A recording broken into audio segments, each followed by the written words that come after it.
What's up guys, and welcome to another YouTube. Today we're going to be taking you through 5 exercises that will hit your glutes. We're going to be specifically looking at Romanian deadlift variations on one leg. We're here today with Mel Lambert, Team EPT coach and PCA pro, soon to be IFBB pro. Maybe after a year of building, we'll see. Yeah, we'll see. And Mel is going to be demoing these exercises today. So come follow along as we walk you through them. So exercise number 1, this is one that's gaining a little bit of popularity right now. It's been around for a long time. During like lockdown days, a lot of people were doing like a 2-leg variation of this in their Smith machine at home or their rack at home, whatever they had. We're going to be doing this single leg variation, just find it a lot more beneficial. So it's a single leg deadlift or single leg RDL over the bar. We're doing this in the Smith machine, but you can also do it in the rack. To start off with, what you want to be doing is making sure that the height of your Smith machine or bar is around about hip height. So for Mel, and based on this machine as well, we've basically got the bar set up to a height close enough that we need, but we've also obviously got our foot on a plate as well, just to make sure that height's right. So you've just got to adjust this according to your hip height really, and the design of your Smith machine.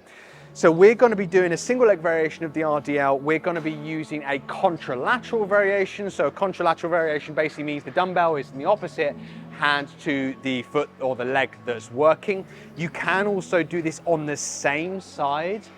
The reason why we might do it on the opposite side versus the same side is on the same side, it can often feel a lot more unstable. That center of mass is a lot kind of closer, whereas we get a lot more stability by using that opposite leg. But if you prefer it the other way around, that's fine. All right, so let's go straight into the exercise.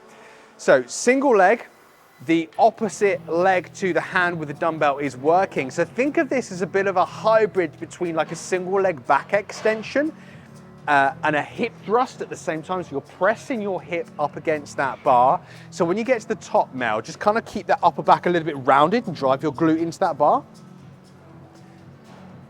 That's it. So you get as much range of motion as you can over the bar, and then at the top, driving your hip up against that, almost like a hip thrust, really contracting that glute at the top. What you can do as well, so Mel, if you take a very tiny step back with that foot, so you're leaning a little bit more forwards into it. So this might not be ideal for Mel just because of the height on the bar, but we're gonna see if we can kind of get a little bit better contraction at the top because we're leaning slightly forwards. That's a little bit better, yeah. So in an ideal world, I'd probably say we want this bar maybe like 2-3 centimeters lower, and it's gonna feel a little bit better for Mel. But as I said, we're just kind of making do today with this. If we had a little bit more time for filming, then I'd probably put like a smaller bumper plate maybe, just to elevate her a little bit. But as I said, look, great exercise. It's one where, look, it's not gonna work well for everyone. With the odd person, it might work really well. I advise you just to give it a try. I wouldn't use it as one of your primary like meat and potatoes exercises. This is more like an assistance, tertiary kind of secondary exercise to get a good pump in your glutes. So we've got single leg supported variation here, the bar, really great exercise. Give it a go, let us know how you get along. So let's dive into our second exercise. If you have a sissy squat bench like this is another good option you could use as a single leg variation. So just like the first variation that we've gone over, the sissy squat bench here provides an element of support. So whereas the Smith version that we just showed you a second ago, you've got a little bit of support because you're leaning up against it. With this variation, your foot is locked into the bench. So this is a sissy supported single leg RDL. So Mel's gonna demo this. So I quite like to do these with like a studio bar, but you can also use a dumbbell. Always just go with whatever kind of form of variation feels best for you for loading. So really you've got your shin driven up against the front of that sissy bench to give you that support so that you're no longer toppling over, and obviously the more stability we have, the more output we can get. Mel's focusing on really pushing that leg back as far as she can, because what's that obviously allowing us to do is to really push that hip back and sit into that glute on this side. So if Mel switches legs, that's it. So you'll also notice when she does this as well, she's not coming all the way to the top. She doesn't need to, right? And the Sissy squat bench doesn't allow you to come to the top anyway.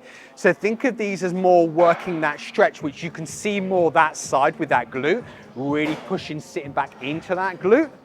That's the aim, is to load there. And then we're not kind of really worrying too much about the top, okay?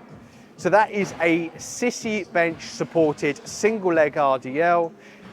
I quite like these as more of like an assistance one, secondary, tertiary exercise, slightly higher rep range. Really great option. Sprinkle them in, see how you get along with them. Let us know if you do give them a try. Next up, we've got seated sumo deadlifts. Now these are gaining popularity almost like as a partial exercise at the moment. We've been seeing these for years as a seated variation, just going through full range. So we're gonna go through that one first, and then we'll show you the partials variation in a second that's kind of getting more popular. So with Mel, and with anyone really, the key is the height of the bench, right? So we actually, just a second ago, obviously off camera, we tried a standard gym bench, and actually it was too short. She could get a lot more range of motion than that. So if you do have that extra range of motion, then don't be afraid to either increase the height of the bench, and you can use a couple of foam pads if you want to. You can sit on some bumper plates if you don't mind something hard on your ass. But we've actually found a box that's a nice height for us, so we're going to be using this box. So adjust to whatever height you need. We've got a 30 kg dumbbell, so probably what, like 70 pounds, something like that for our US audience. You can lift a heck of a lot of weight with this one. If Mel was doing a working set, she could probably lift 30 to 40% at least more on this exercise, because it's a partial lift. And you know, we're not doing a full range of motion deadlift. So we're basically, by sitting, taking our hamstrings out of the equation a little bit, and basically just kind of practicing contracting our glutes out of the bottom position, isolating that hip extension. When Mel does it, you're going to notice a slight rounding of the back. So the reason why we do that, we tuck our chin, we round our thoracic a little bit.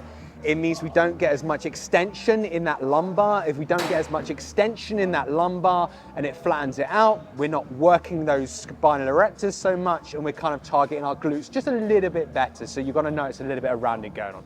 So Mel, take it away. So she's got her grip underneath that dumbbell. She's got nice nails today as well, so she's making sure she doesn't chip those. Nice full range of motion all the way to the bottom. The key as well is out the bottom, contracting your glutes first to initiate the movement. You're not lifting the bar, okay, or lifting the weight. We're using this as a tool to increase kind of, you know, density within our glutes, get a lot of blood to that area, get a lot of mechanical tension to that area, okay? So that's the full variation. We're gonna now do the partial variation. So the partial variation, basically the same thing, but we're contracting our glutes a little bit to come out of that bottom position. We're only coming about halfway up, okay? If you wanna touch the floor between each rep, just as that depth gauge, you can do as well. So again, just like most of the stuff we're showing today, this is like a secondary exercise or something you sprinkle in more towards the back end of your workout. Again, I wouldn't use this as like one of your meat and potatoes exercises. It's not an alternative to, for example, a barbell or dumbbell RDL, which is going to be packing on a lot more size onto your glutes and hamstrings. But again, really, really great lift. One to throw in there. Let us know if you do give it a go. Next up, we've got a bench supported cable RDL. This is probably one of my favorite that I'm going to be sharing with you today. So we've got our bench set in front of our cable. Cable is set about around shin height. You can adjust that depending on what feels good for you. And you can see Mel's obviously already getting some reps in with this one. The idea again is that we've got some support coming from that bench. So we've got that massive support, which means we can get a little bit more output from our glutes. We can actually target them to allow them to grow rather than stability be an issue and feeling like we're kind of like a bit of a circus act, okay? Again, idea here is that you've got a little bit of a chin tuck at the top. We've got a little bit more kind of upper back rounding as well going on to drive that knee through a little bit and focusing on that glute, okay? So if you don't want to drag over a bench to your single leg supported cable RDLs, then here is another variation you can use.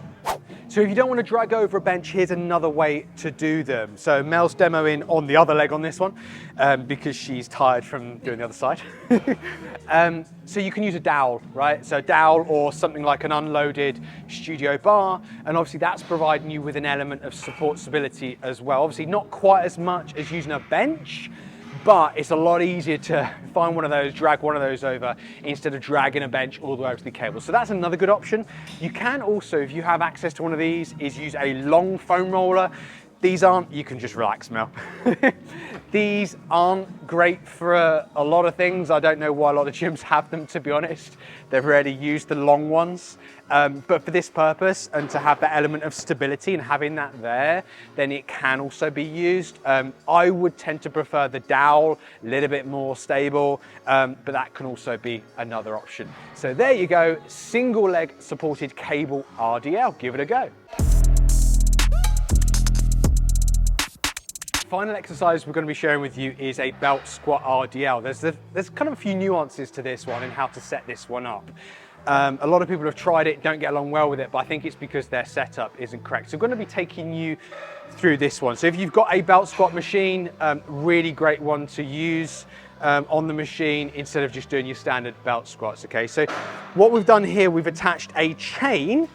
So as you can see, chain with the hook that is your standard belt squat kind of machine setup, and then we've put our V cable attachment on the end. So basically it allows us to start from the floor every single time. Otherwise what happens is you start from the top, you have to kind of unload it with one arm, you take off the safety and go, and then once you finish your set, you've got to kind of take off one arm and rehook it as well. So you want to be starting on the floor every time, right? Really main thing with this one, think about it as though it's like a dumbbell or barbell RDL. Same coaching cues apply with this one. You can kind of round your upper back if you want to and drive your glutes through. You can get a little bit more hamstring focused and really kind of go pure hip hinge with this one. But really great exercise. Again, just like everything else we're sharing, I would not use this as a substitute for your barbell or dumbbell variation where you can really max out on the load. But I do like this one as more of like an assistance one, or actually with someone at the moment, I've got it programmed where they've got like 2 top sets with a barbell, and then they're kind of like doing their back off sets, or like 2 kind of back off sets with this variation here. So they're hitting like 12 to 15 reps with this one. It's good for variety for them as well. As well as obviously just being nice and comfortable in that high rep range. It's nice on your back as well. So especially if someone's got kind of a lot of low back fatigue with higher rep barbell or dumbbell RDLs, which can be quite common, then this can be a good alternative. So another one, give it a try. Let us know how you get along with it. So we've just taken you through 5 different deadlift variations, kind of mostly focusing on that RDL. We've had some single leg variations in there, as well as 2 legs. Hopefully you found this video useful and you try some of the stuff we shared. Again, just like with every exercise, it's context dependent. So whether these exercises work well for you or you should be using them, that's up to you or your coach. So chat with them as to whether you should be using this. We don't want you workout hopping, trying different exercises if they're not a good fit for you, okay? So give them a try, let us know how you get along, if they work well for you. Hope you enjoyed the YouTube. Remember to like and subscribe.